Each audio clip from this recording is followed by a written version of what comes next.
This is part one of the bacteria lecture. In this lecture, I am going to talk about the structural characteristics of bacteria and also the methods of gene exchange. So we learned about the structure of a bacterial cell in the cell structure lecture, but I'm going to review the various characteristics now. So what you see here is a typical bacterial cell. And I'm going to point out several features.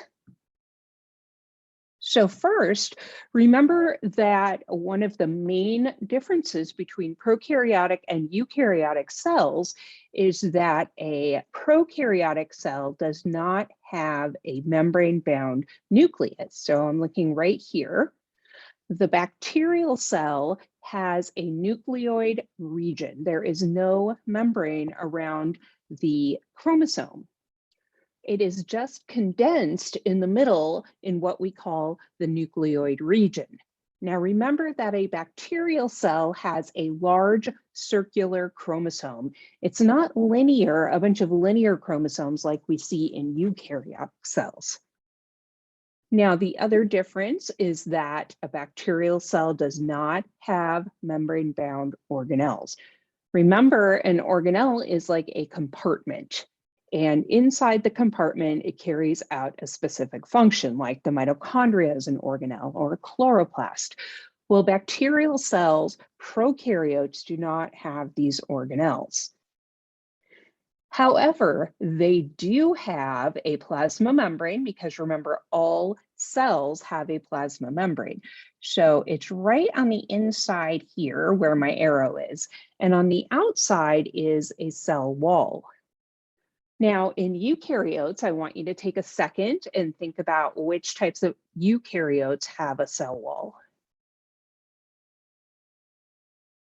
So hopefully you remembered that plants, those are eukaryotes, have a cell wall, but animal cells do not.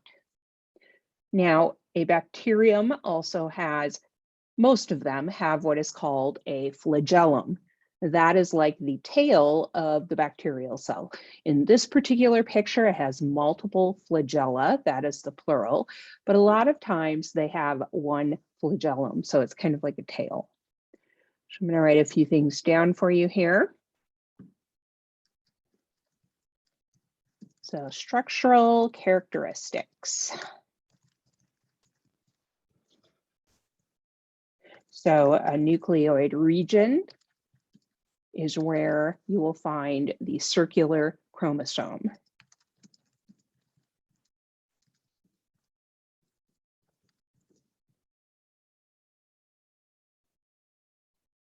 Okay, so bacteria that do not have membrane-bound organelles.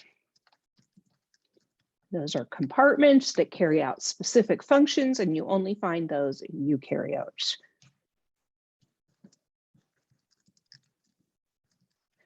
Most have flagella, which are similar to tails. I'm going to add something here. They are made of microtubules, also going back to our cell structure lecture. They do have a cell wall and they have ribosomes. Remember, all cells have ribosomes. Now I'm going to add one more piece of information here. Bacterial cells have what we call plasmids. These are circular pieces of DNA. You can see it in the middle of the bacterial cell here. It says plasmid DNA. So these are like extra DNA, and they usually contain genes that help the bacterial cell adjust to environmental changes, right? They are not genes that are needed for day-to-day functioning. They are like emergency genes. So plasmid DNA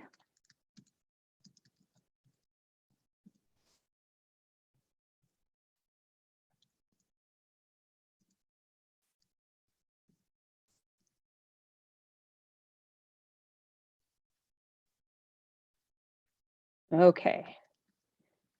I put that plasmid DNA, it's an extracircular piece of DNA with genes in it that help the bacterium survive when the environment changes. So if you need to write this down, you can go ahead and pause the video.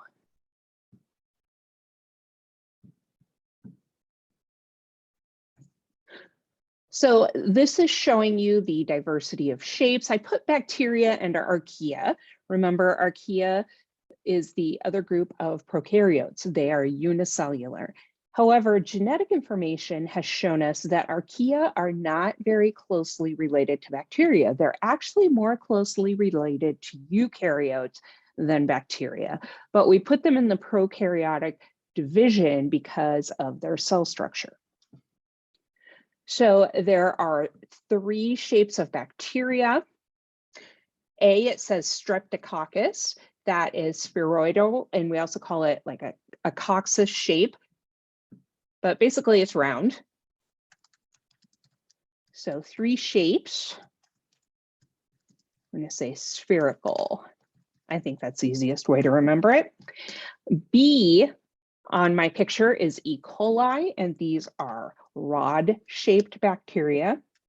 And then if you go down to D on the bottom, Streptomyces is a helical or spiral bacteria.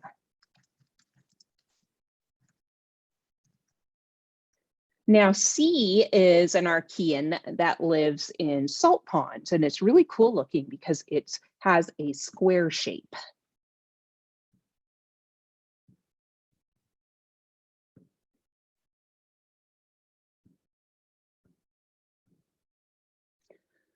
So now we are going to talk about 3 methods of gene exchange in bacteria.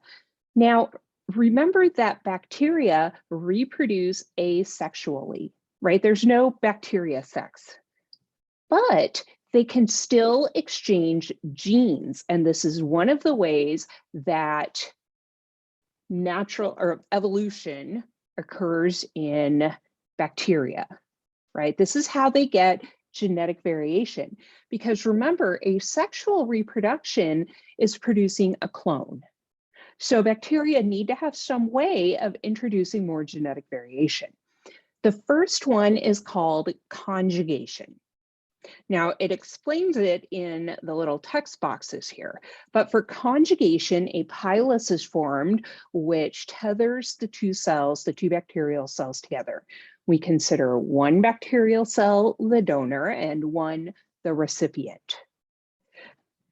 Now, notice in the donor, and this is not entirely accurate because a bacterial cell, all of them generally have plasmids. It shows the recipient is not having one, but here we're looking at the donor bacterium, and there is that small circular piece of DNA that is called the plasmid.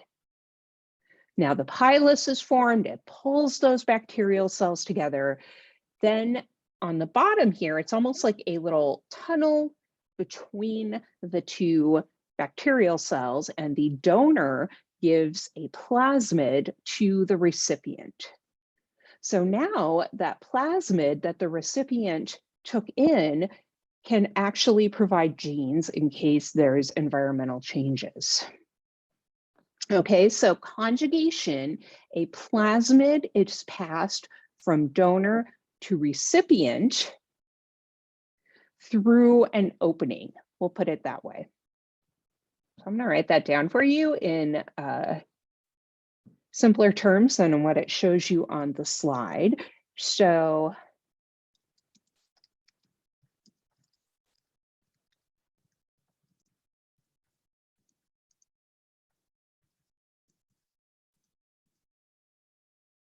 okay, a plasmid is passed from a donor bacterium to a recipient through an opening.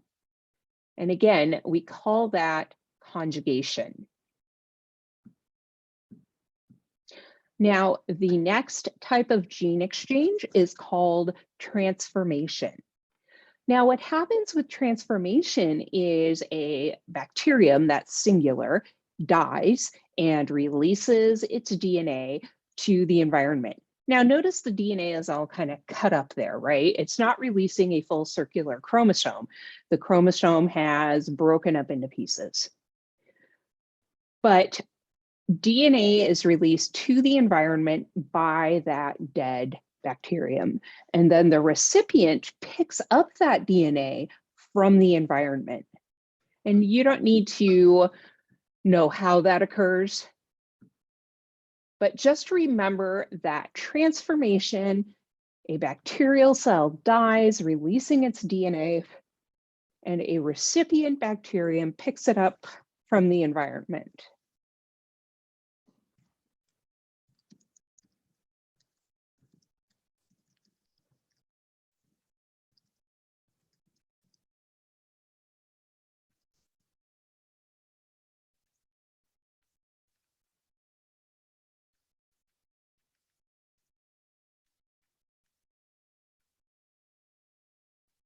Okay, so this is another way of increasing genetic variation in bacteria because that bacterium is picking up the DNA of another bacterium and it may have different gene versions in it.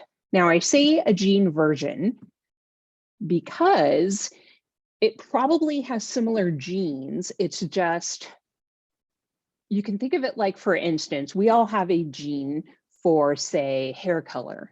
But some of us have a version that gives us brown hair. Some of us have a version that gives us blonde hair. So it's the same thing here, is that they probably have very similar genes, but they have different versions. Or, I mean, it could be that they have different genes because maybe they're different strains of bacteria.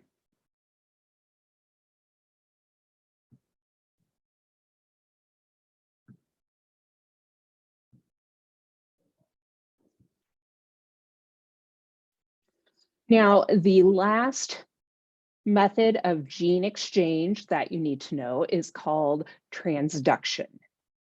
Now, it's a fairly complicated process, but you don't necessarily have to know the details of it. What I do need you to know is a virus is taking pieces of DNA from the donor and injecting them into the recipient bacterial cell. Now, these virus particles in the picture here are actually called bacteriophages. That's the type of virus that it is. So I'm going to summarize this. Actually, it's summarized pretty well on the slide here. DNA is transferred from a donor to a recipient cell by a virus. So just to summarize for you, there are 3 methods of gene exchange in bacteria, and you may hear them called horizontal gene transfer. It's the same thing. It just means passing genetic material between bacterial cells. So 3 methods of gene exchange.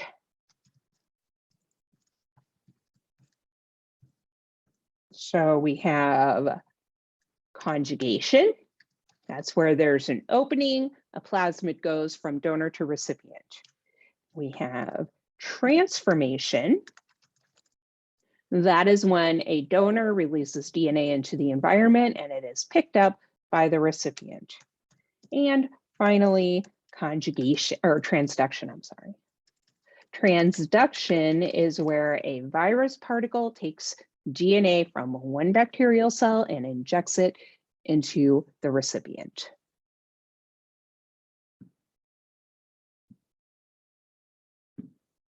So you can go back to the learning objectives. Oops, there we go. So identify the structural characteristics of bacteria.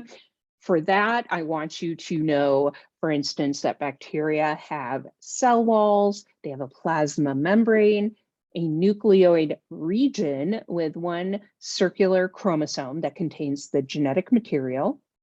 They have plasmids, and they usually have flagella.